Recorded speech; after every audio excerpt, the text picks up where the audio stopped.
1, 2, 3, 4.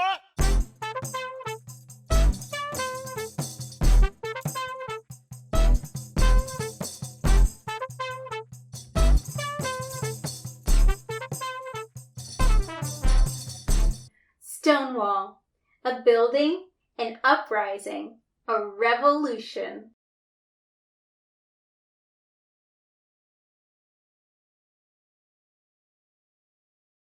Two stable houses side by side. For more than 100 years, we witnessed history. Then came a night when we became part of history. We were built in the 1840s to board the horses of the affluent in New York City's Greenwich Village. Inside our brick walls, horses whinnied and hammers clanged. Outside, passers-by bustled as carriages rumbled on the cobblestone streets. As time passed, the wealthy residents began to move uptown, taking with them their art clubs, libraries, fine hotels, and theaters. Our neighborhood became a mecca for immigrants arriving from all around the world. Visitors made their way to Greenwich Village. Many of them stayed. Greenwich Village was changing. We changed too. The smell of freshly baked bread began to waft out our windows and into the neighborhood. The roar of automobiles replaced the rumble of carriages as artists and writers moved in. Contemporary art galleries, experimental theaters, and small restaurants sprang up around us. The village was becoming the creative center of New York City. By 1930, our two buildings were joined together and we became Bonnie's Stonewall Restaurant. Celebrities, artisans, tourists, and local residents lunched at our tables, shoulder to shoulder. Greenwich Village was a place where you could be yourself and where being different was welcomed and accepted. Newness thumped in the heart of Greenwich Village in the 1950s, vibrating our windows. Musicians played on the streets, jazz filled the air. Poets performed in restaurants, artists painted in their studios. The beat movement arrived and we witnessed it all. Leading up to the 1960s, our neighborhood welcomed gays and lesbians, men who loved men and women who loved women. We were a home for people who were told that they didn't fit in or belong. We had welcomed all kinds of people before, so we knew what to do. In 1967, we swung open our doors and became the Stonewall Inn.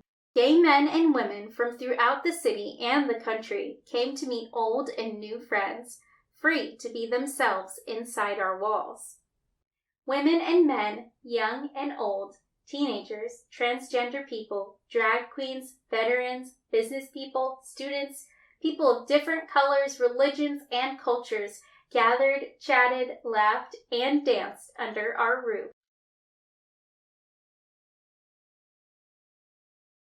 Others were not as accepting. They thought those who gathered within our walls were too different. We heard the whispered voices of those inside. Loving someone like yourself was illegal. Socializing together could get you arrested. Wearing the wrong clothes could land you in jail. Being gay could get you fired or kicked out of your home. Some nights we heard fists pounding on our doors, felt angry footsteps stomping across our floor, and saw flashes of glaring light as the police arrested some of those inside.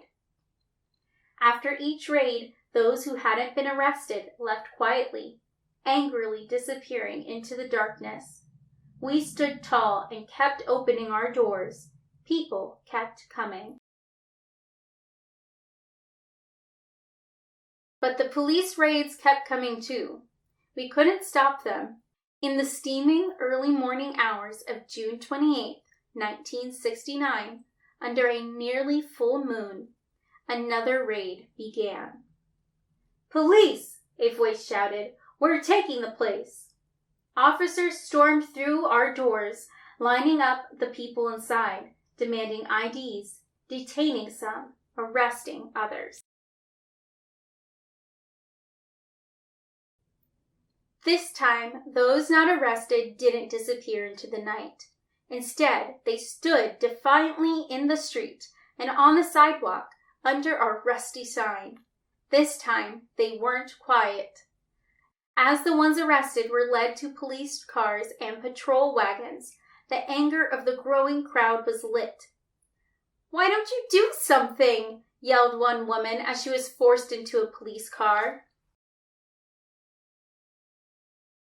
Immediately, the spark of anger grew into a smoldering resistance.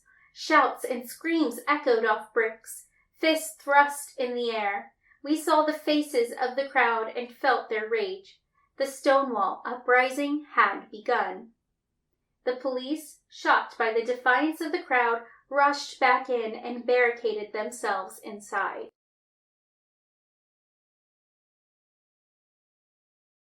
Our friends stood outside, trying to force open our doors.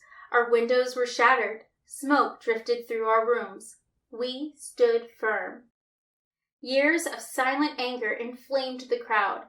The police called for help, and soon it arrived. The fires were extinguished. The police came back outside. But the crowd's anger was not extinguished. "Gay power!" the protesters shouted. "We want freedom!" The police had never seen anything like it before. Neither had we. And it wasn't over. The Stonewall Uprising continued on and off for several days and nights. A new day was dawning for the gay rights movement, now known as the LGBTQ+ rights movement. The change had begun here, inside our walls, at the Stonewall Inn. On June 28, 1970, our windows looked out on men and women gathering to celebrate the first anniversary of the Stonewall Uprising. At first, hundreds marched, then thousands of women and men, young and old, teenagers, transgender people, drag queens, veterans, business people, students, people of different colors, religions, and cultures, and their friends and families joined to parade through the streets of New York City. "Say it clear, say it loud, gay is good and gay is proud," they chanted. Many things are different now. Some things have changed. Even some laws have changed. Now 2 men who love each other or 2 women who love each other can marry. We know. We've seen their happy faces snapping photos outside our door.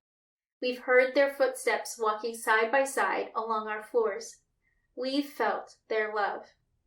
Each year in June, people all over the world celebrate the movement for the LGBTQ+ rights, a movement that has come so far, a movement that still has further to go. They celebrate inside and outside our walls. They celebrate freedom. They celebrate equality. It all began one night here at the Stonewall Inn, when 2 old horse stables became part of history. The end.